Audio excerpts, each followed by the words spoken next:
Great. Yeah, We're happy to have you all here tonight, folks.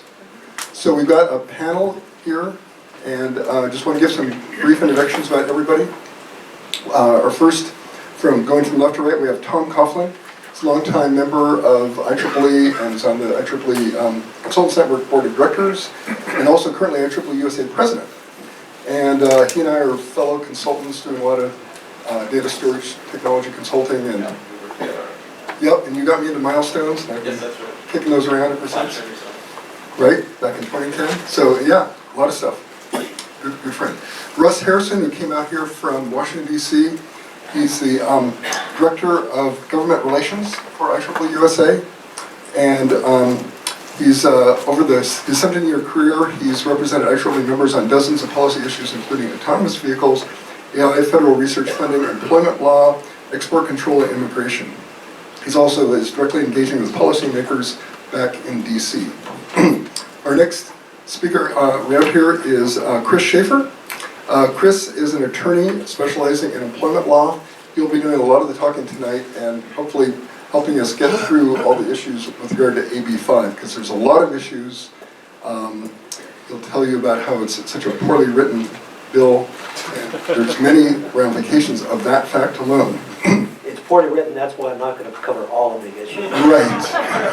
There's lots of issues that have yet to be litigated, shall we say. Yeah, it's terrible. Right. And next to him is Giacomo Vacca. Giacomo is a longtime member of our Consultants Network. He's spoken at least twice at our monthly meetings. And Giacomo does consulting work himself, including expert witness work, and also has his company Kinetic River, and involved in a lot of blood analysis and many other topics. So very happy to have him with us tonight. So what we're going to do is we've got our slides, and let's see, do we have our clicker? I'm not sure how many of you were watching closely with regard to what all was happening, but there's a lot of to do with regard to Uber and Lyft, and there was a Dynamics case also. So there's a lot of to do that was happening. So here's just some photographs that I grabbed off the web, and so anyway, we're going to hopefully cut through some of all this and get some meaningfulness, because there's a lot of people who are really not involved with us as engineers, but the impact on us engineers is quite dramatic, potentially. So this is just a summary of things that led up to AB 5. And so what led up to it is, the governor signed the bill on September 18th. So anyway, so what led up to that is there was a case called the Dynamics case. And so that was litigated in California, here in California. And so there's a decision that came out of that has had some impact. And so AB 5 is in effect, at least a partial formalization in law of the Dynamics case, but with some big exceptions to that. So when we refer to Dynamics, we're referring to that earlier case that led to AB 5. So we're going to now have a brief presentation from Tom Coughlin and Russ Harrison. So we're going to talk about AB 5, some of the stuff that we did. We were actually alerted to the problem in early September. There's an IEEE member, Brian Katzatzea, from down in Southern California, who pointed this out to Russ originally, and Russ got a hold of me. Media coverage was kind of weird on what this is going to do. It was going to, it was going to exempt engineers, it said, right? And it was going to help the Uber and Lyft drivers make sure they get benefits that the law felt they should get. Except it was only licensed engineers, which is maybe less than 1% of all the engineers. So we immediately tried to contact IEEE leaders in California. We in particular were getting a hold of consultant networks in California, and there's, I think, 3 of them here. Something like that. We contacted the bill's sponsor to try to get clarification on this. We contacted other legislators, and we also sent a formal letter to Governor Newsom. The plan moving forward is to, maybe this can help us, to try to advise IEEE members on how to comply or whether to worry about it. An active advocacy to win changes, and that might be one thing we talked about. I actually heard that Uber and Lyft are doing a petition campaign to get on the ballot for next year to overturn this, at least for them. So that was my part with that. Russ, you get the next slide. Okay. Thank you, Tom. So again, I'm Russ Harrison, IEEE-USA staff in Washington, D.C. As Tom mentioned, your staff in Washington we were aware of AB 5 before it passed, but The media report said that engineers are exempt, so we didn't pay an enormous amount of attention to it until a California engineer brought it to our attention. We said, oh crap. So we have some concerns and some pieces of the bill we're particularly looking at it, and Chris is going to clarify a lot of this for us later.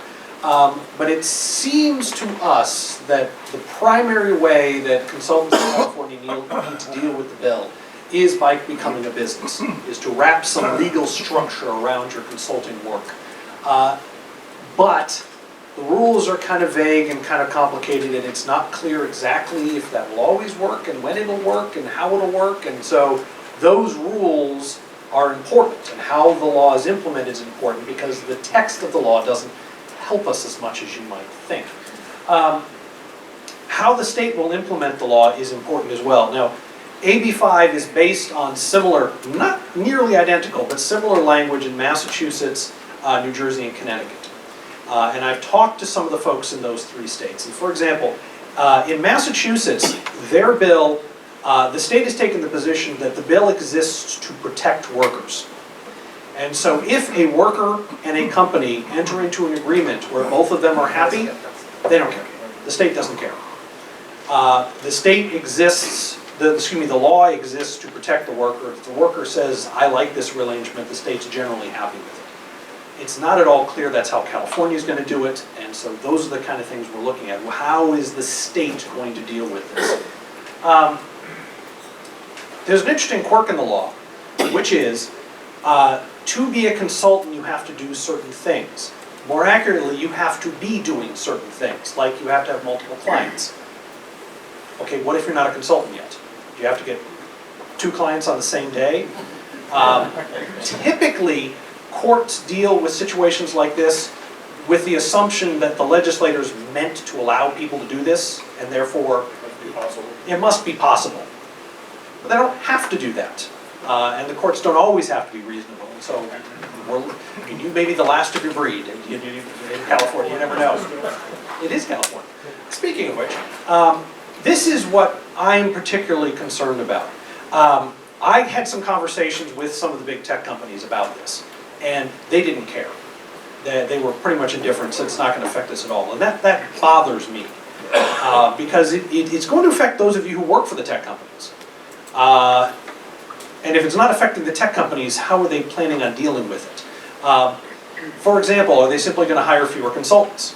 That is actually the intent of the bill, is to cause there to be fewer consultants and more employees, which is great in some contexts, but many of you don't want to be employees, and so that would be a problem. Will the companies place a greater burden on the consultants to prove that they are compliant with the bill? Probably yes. That may not necessarily be a bad thing, merely an annoyance, or it could be. The last thing, however, is what I'm particularly concerned about for California. And that is, if you are a large tech company and suddenly you find it difficult to hire consultants in California, it is not difficult to hire consultants somewhere else. And one second, let me finish my point. I happened to be meeting with the IEEE Pittsburgh section the week after AB 5 passed, and I had a meeting with the Pittsburgh Technology Cluster. And I was talking to their executive director about this, and I explained AB 5 and what it would do and how it was implemented. And I said, what do you think about, how would you comply with this? He said, well, first thing we got to put up a billboard in Silicon Valley telling people to move to Pittsburgh. I said, that was not what I was going for. Pittsburgh is a lovely city, by the way. If you're anyway. Sorry? Bridges and rivers and it's a beautiful. It's got a football team. It's got sort of a baseball team. It's a great city. It does have snow. So anyway, we're getting off topic. So this is what I'm worried about, and because, as Chris is going to explain in a second, the law is very, very complicated and very, very ambiguous in a lot of places. I'm concerned that companies will simply say, you know what, it's just a nuisance, let's just avoid the problem.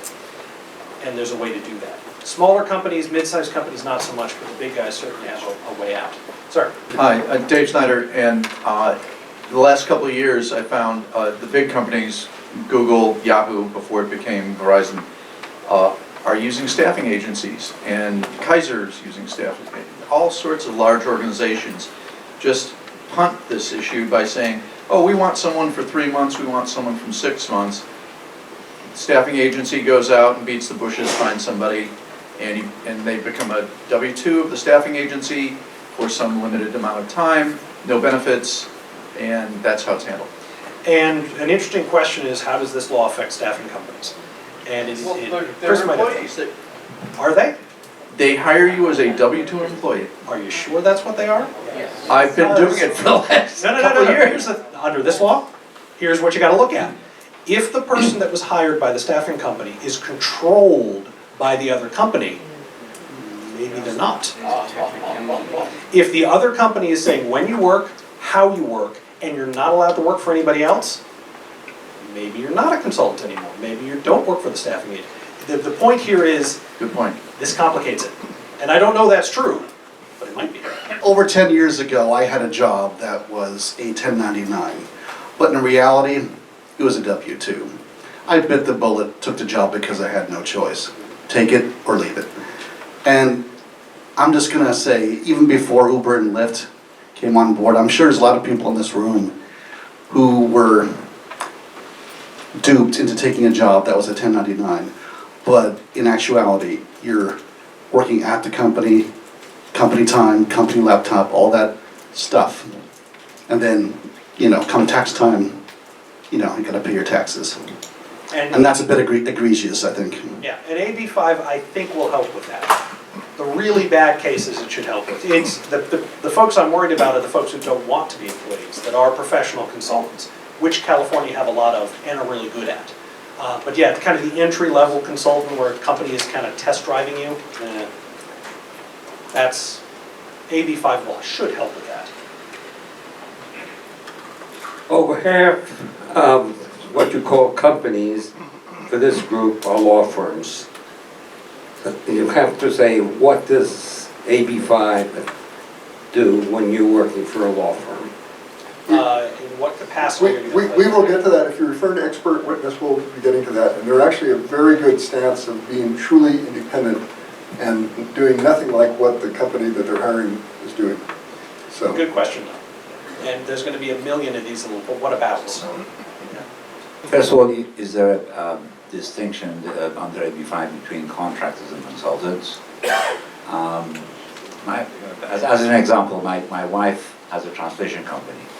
She has, she hires translators on a contract basis, on specific, they're not quote-unquote consultants. And as a coincidence, you happen to have an expert on translation companies in the house, right next to me. Okay, and then what she was advised is that if, as a contractor, you go and incorporate yourself, then that is a workaround under this this law. Probably. Is that correct? Probably. We're going to get into, Chris is going to get into the details of the law in a minute. But yeah, that's probably a workaround. Thank you. It's not necessary in that industry, I'll get into that.